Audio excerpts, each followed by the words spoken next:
ज्या जगदंबांना आशीर्वाद दिला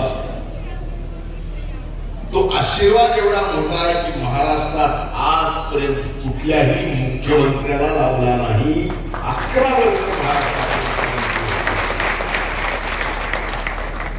ते कैलासवासी वसंतरावजी. आपण वेगवेगळ्या त्यांच्या असंख्य कामाचं उदाहरण देतो, पण त्यांच्यासारखं खणखर नेतृत्व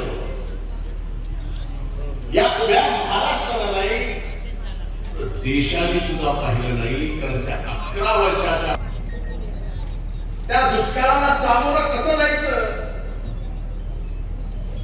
माणसं जगवायची कशी, महाराष्ट्रातल्या मायबाप जनतेचं पोट भरायचं कसं, हे आव्हान वसंतराव नाईक साहेबांच्या समोर 72ला 1900 होतं. 1972 पण ते आव्हान केलं. एकाही माणसाला त्या दुष्काळात उपाशी राहू दिलं नाही. उपाशी राहू द्यायचं तर सोडाच, जगाने जी नावाजलेली रोजगार हमीची योजना या देशात नाही जगात पहिल्यांदा तुम्ही आणली असेल तर ती कैलासवासी वसंतराव नाईक साहेबांनी या महाराष्ट्रात.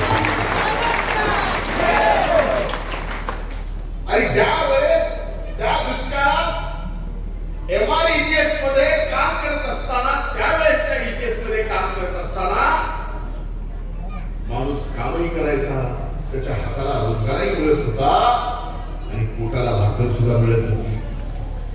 ज्या वेळेस ही योजना जगभरात प्रसिद्ध होऊ लागली तर जगातले अनेक देश आणि त्या देशातले सरकार या वसंतराव नाईक साहेबांनी महाराष्ट्रातल्या मायबाप जनतेसाठी दुष्काळात चालू केलेल्या EGS योजना बघायला येते. आपल्याला ही किमया वसंतराव नाईक साहेबांनी स्वतःच्या कणखर नेतृत्वात या महाराष्ट्राला दिल्या. फक्त दुष्काळाला सामोरे गेला नाही, हा महाराष्ट्र दुष्काळात बाहेर काढला. दुष्काळात महाराष्ट्र बाहेर काढून दुष्काळाचे मुख्यमंत्री म्हणून ते प्रसिद्ध झाले नाही.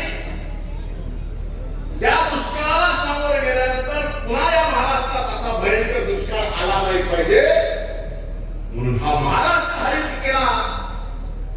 आणि या महाराष्ट्राचे हरित क्रांतीचे जनक कोण, तर त्यांचं नाव कैलासवासी वसंतराव नाईक साहेब.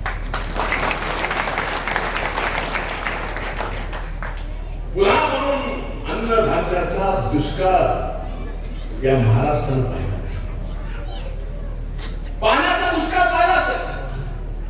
72चा दुष्काळ कसा होता, आमचा तो जन्मही झाला नव्हता. 72चा दुष्काळ सांगणारे तुम्ही असतील कसा होता, तर 1972चा दुष्काळ, त्या दुष्काळाच्या इतिहासाच्या बाबतीत मी जेवढा वाचले जेवढा अभ्यास केला, त्यावेळेस तो दुष्काळ पाण्याचा नव्हता, जनावरांच्या चाऱ्याचा होता, अन्नधान्याचा होता. त्या दुष्काळातून हा महाराष्ट्र बाहेर काढला. पुन्हा म्हणून अन्नधान्याची कमी या महाराष्ट्रात कधीही कमी पडू दिली नाही. असं कणखर नेतृत्व कैलासवासी वसंतराव नाईक साहेबांचं, म्हणून त्यांना हरित क्रांतीचे जनक. मुख्यमंत्री असताना अधिकाऱ्यांना कागदपत्री फार काय महत्व द्यायचं नाही. अधिकाऱ्यांनी महत्व द्यायचं असेल तर शेतकऱ्याच्या शेतातील पिकाला महत्व दिलं पाहिजे. म्हणजे प्रशासनाने शेतकऱ्याच्या पिकाला महत्व दिलं पाहिजे, शेतकऱ्याला महत्व दिलं पाहिजे. एवढं प्रेम करणारे मुख्यमंत्री शेतकऱ्यांवर ते म्हणजे वसंतराव नाईक. मी म्हणलं की या नाईक कुटुंबावर जगदंबा मातेची कृपा आहे.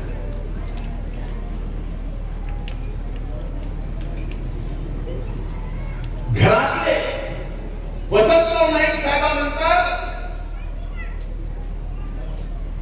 स्वर्गीय सुधाकरराव नाईक साहेबांना सुद्धा महाराष्ट्राचं मुख्यमंत्री होता आलं. या कुटुंबावर जगदंबेचे आशीर्वाद आहेत. हे तर आता तुम्हाला पटलं का नाही?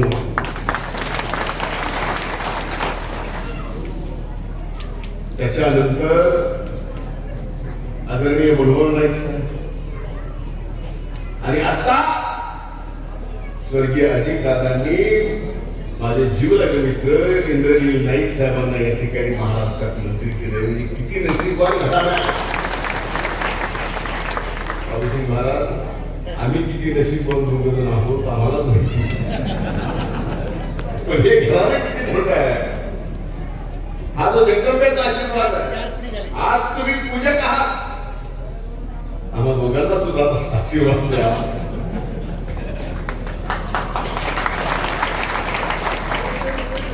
दोघं मंत्री झालं तर नंतर एकाला घरी बसावं लागलं.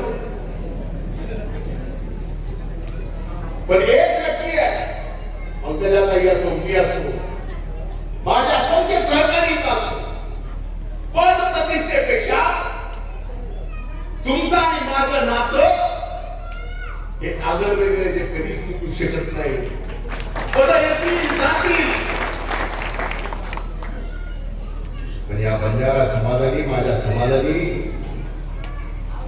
एवढ्या निष्ठेने सोबत राहिले. त्या निष्ठेची तुलनाच होऊ शकते. दोन वाक्यात जर सिंधीमध्ये सांगायचं झालं तर या समाजाची निष्ठा कशी असावी, जी निष्ठा आमच्या प्रती दाखवली, ती निष्ठा म्हणजे मैदान में हारा हुआ बाद में कभी भी जीत सकता है, लेकिन जो अपनों का साथ निभाता है वो जग में कभी भी हार नहीं सकता.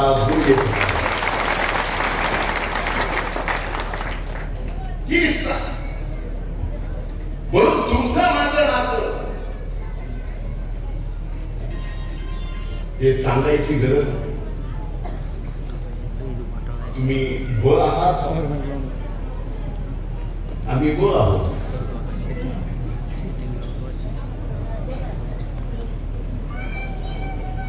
आता याच्या पलीकडे मोहिनीताईंनी सांगितलं,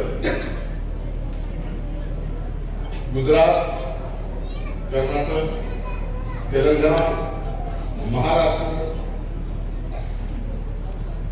तसं बंजारा समाजाचं तसं बंजारा समाजाचं इथं एनटीडी, तेलंगणा एसटी ही परिस्थिती. मी स्वतः आपण साक्षीदार आहात. ज्यावेळेस बीडला मोर्चा निघाला त्या मोर्चात मी तुमच्या सोबत रस्त्यावर बसलो होतो. बसलो नाही, आपल्या मागणीच्या बाबतीत ठमठाम बोललोच नाही. ही वस्तुस्थिती आहे. आज हा समाज पूर्णपणे बदलतो. पण आजच्या कार्यक्रमाच्या निमित्तानं अगोदरच उशीर झाला. एक गोष्ट, एक वचन आपण आज घेऊ. कैलासवासी वसंतराव नाईक साहेबांच्या या जयंतीच्या निमित्तानं आपण सर्वजण एक वचन घेऊ. 4 गोष्टी. एक, आपले प्रत्येक तल्ले हे व्यसनमुक्त करण्याचं पहिलं वचन घ्यायचं.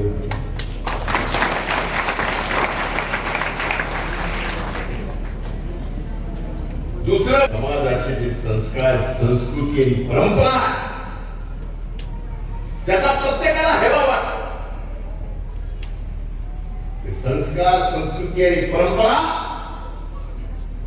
पुढच्या येणाऱ्या पिढ्याला लक्षात ठेवतील असं आपण सर्वजण मिळून काम करू. एवढंच मी माझ्या वतीनं वचन देतो. आपली माझ्या प्रती असणारी निष्ठा ही शब्दात वर्णन करू शकत नाही. 4 शब्द बोललो जरी असेल, पण या निष्ठेची अरे सह्याद्रीचा नाही तर हिमालयाच्या पर्वतासारखे चांगल्यातला चांगल्या वाईटातला वाईट का तुम्ही खंबीरपणाने माझ्या मागवता त्या उपकाराची परतफेड आम्ही कधीही करू शकत नाही. आई असतील मी असेल आपल्या उपकाराची परतफेड होऊ शकते आणि ती परतफेड करायची नाही का तर कायम शेवटच्या श्वासापर्यंत तुमच्या उपकाराच्या खाली आम्हाला जगायचे तुमची सेवा करायची आणि त्या सेवा करण्याचे वचन आज या निमित्तानं देतो. पुन्हा एकदा वसंतराव नाईक साहेबांच्या 113व्या जयंतीच्या निमित्तानं आपल्या सर्वांना शुभेच्छा देतो. खूप खूप धन्यवाद. जय हिंद, जय महाराष्ट्र, जय